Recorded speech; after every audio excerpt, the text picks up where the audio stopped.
জাতি বৰ্ণ ধৰ্ম নিৰ্বিশেষে ৯৪ সংখ্যক শংকৰদেৱ সংঘৰ বৃহৎ অধিৱেশনৰ পুণ্যভূমি পশ্চিম যোৰহাট এৰালতলী।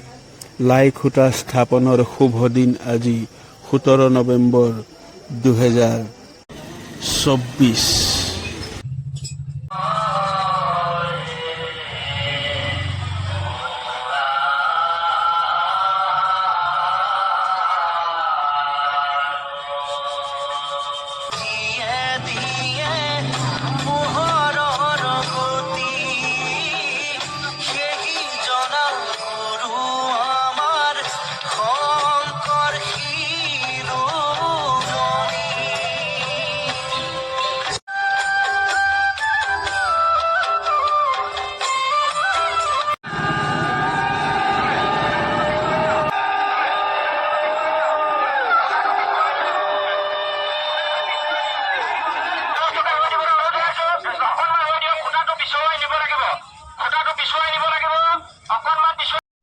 ভকতৰ সং সদায় অনুগোচক মুখে তোৱাগণ নাম